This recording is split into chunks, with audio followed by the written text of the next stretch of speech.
الحمد للہ رب العالمین والصلاة والسلام علی خاتم النبیین اما بعد فاعوذ باللہ من الشیطان الرجیم بسم اللہ الرحمن الرحیم يا أيها الذين آمنوا اتقوا الله وذروا ما بقي من الربا إن كنتم مؤمنين.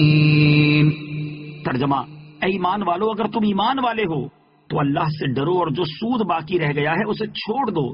اتقوا اللہ، اللہ سے ڈرو. اس آیت میں ایمان والے کہہ کر مخاطب کیا اور ایمان کے ایک اہم تقاضے یعنی تقوی کا حکم دیا.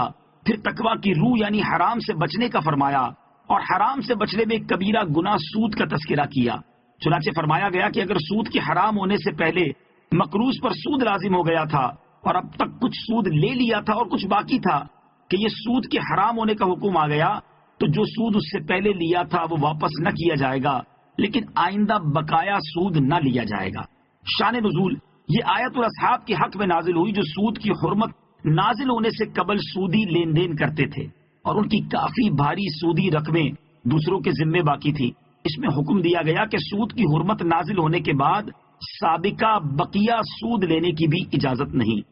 فَإِن لَّمْ تَفْعَلُوا فَأْذَنُوا بِحَرْبٍ مِّنَ اللَّهِ وَرَسُولِهِ وَإِن تُبْتُمْ فَلَكُمْ رُءُوسُ أَمْوَالِكُمْ لَا تَظْلِمُونَ وَلَا تُظْلَمُونَ.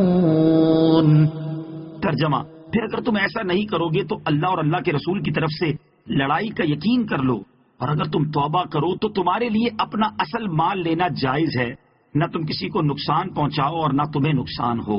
فَأْذَنُوا بِحَرْبٍ مِّنَ اللَّهِ وَرَسُولِهِ. تو اللہ اور اللہ کے رسول کی طرف سے لڑائی کا یقین کر لو. سود کی حرمت کا حکم نازل ہو چکا، اس کے بعد بھی جو سودی لین دین جاری رکھے گا وہ اللہ تعالیٰ اور اس کے رسول صلی اللہ تعالیٰ علیہ وآلہ وسلم سے جنگ کا یقین کر لے. یہ شدید ترین وعید ہے، کس کی مجال کہ اللہ تعالیٰ اور اس کے رسول سے لڑائی کا تصور بھی کرے. چنانچہ جن اصحاب کا سودی معاملہ تھا انہوں نے اپنے سودی مطالبات چھوڑ دیے اور عرض کیا کہ اللہ اور اس کے رسول صلی اللہ تعالیٰ علیہ وآلہ وسلم سے لڑائی کی ہمیں کیا تاب. یہ کہہ کر وہ تائب ہو گئے. لیکن آج کل کے نام نہاد مسلمان دانشوروں کا حال یہ ہے کہ وہ توبہ کی بجائے آگے سے خود اللہ تعالیٰ کو اعلان جنگ کر رہے ہیں اور سود کی اہمیت و ضرورت پر کتابیں، آرٹیکل، مضامین اور کالم لکھ کر ورق سیاہ کر رہے ہیں. 2 گناہوں پر اعلان جنگ دیا گیا. خیال رہے کہ 2 گناہوں پر اعلان جنگ دیا گیا ہے. نمبر 1 سود لینے پر، جیسا کہ یہاں آیت میں بیان ہوا. نمبر 2 اللہ تعالیٰ کے ولی سے عداوت رکھنے پر، جیسا کہ بخاری شریف میں حضرت ابو ہریرہ رضی اللہ تعالی عنہ سے مروی ہے کہ تاجدار رسالت صلی اللہ تعالی علیہ وسلم نے فرمایا، اللہ تعالیٰ ارشاد فرماتا ہے جو میرے کسی ولی سے عداوت رکھے تو میں نے اس سے جنگ کا اعلان کر دیا. وَإِن تُبْتُمْ، اور اگر تم توبہ کرو. ارشاد فرمایا کہ اگر تم توبہ کرو تو جو تمہارا اصل دیا ہوا قرض ہے وہ لینا تمہارے لیے جائز ہے اور اس کا مطالبہ کر سکتے ہو. اس سے معلوم ہوا کہ سود حرام ہونے سے پہلے جو سود لیا گیا وہ حلال تھا. وہ رقم اصل قرض سے نہ کٹے گی بلکہ اب پورا قرض لینا جائز ہوگا. لا تظلمون ولا تظلمون. نہ تم کسی کو نقصان پہنچاؤ اور نہ تمہیں نقصان ہو، یعنی نہ تو مقروض سے زیادہ لے کر اس پر تم ظلم کرو اور نہ اصل قرضے کی رقم سے محروم ہو کر خود مظلوم بنو.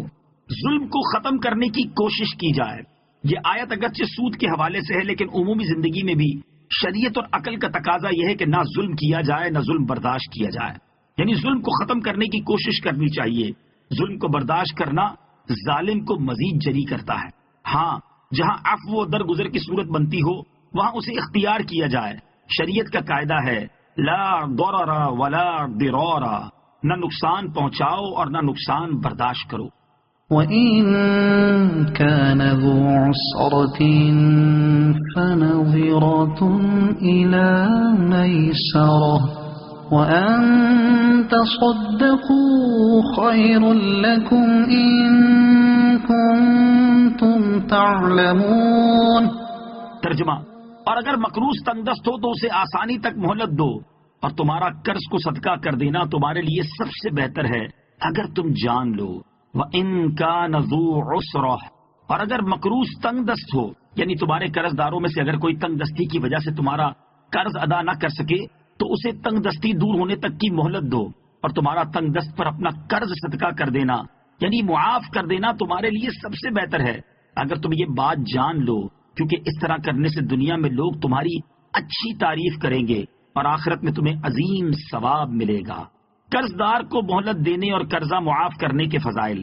اس آیت سے معلوم ہوا کہ قرض دار اگر تنگ دست یا نادار ہو تو اسے مہلت دینا یا قرض کا کچھ حصہ یا پورا قرضہ معاف کر دینا جو اجر عظیم کا سبب ہے۔ احادیث میں بھی اس کے بہت سے فضائل بیان ہوئے ہیں، چنانچہ اس کے 5 فضائل سماعت کیجیے۔ نمبر 1، حضرت ابو قتادہ رضی اللہ تعالیٰ عنہ فرماتے ہیں، مسلم شریف کی حدیث ہے، رسول اللہ صلی اللہ تعالیٰ علیہ وسلم نے ارشاد فرمایا، جو شخص یہ چاہتا ہو کہ اللہ تعالیٰ اس کو قیامت کے دن کی تکلیفوں سے نجات دے، وہ کسی مفلس کو مہلت دے یا اس کا قرض معاف کر دے۔ نمبر 2، حضرت ابو ہریرہ رضی اللہ تعالیٰ عنہ سے روایت ہے کہ نبی کریم علیہ الصلوۃ والسلام نے ارشاد فرمایا، جس نے تنگ دست کو مہلت دی یا اس کا قرض معاف کر دیا، اللہ تعالیٰ قیامت کے دن اسے عرش کے سائے میں رکھے گا جبکہ اس کے سوا کوئی سایہ نہ ہوگا۔ نمبر 3، حضرت جابر بن عبداللہ رضی اللہ تعالیٰ عنہ سے روایت ہے، حضور اقدس صلی اللہ تعالیٰ علیہ وسلم نے ارشاد فرمایا، اللہ تعالیٰ اس شخص پر رحم کرے جو بیچنے اور خریدنے اور تقاضا کرنے میں آسانی کرے۔ نمبر 4، حضرت حذیفہ رضی اللہ تعالیٰ عنہ فرماتے ہیں، حضور اقدس صلی اللہ تعالیٰ علیہ وسلم نے ارشاد فرمایا، گزشتہ زمانے میں ایک شخص کی روح قبض کرنے جب فرشتہ آیا تو مرنے والے سے سوال کیا کہ کیا تجھے اپنا کوئی اچھا کام یاد ہے؟ اس نے کہا میرے علم میں کوئی اچھا کام نہیں ہے۔ اس سے کہا گیا غور کر کے بتا۔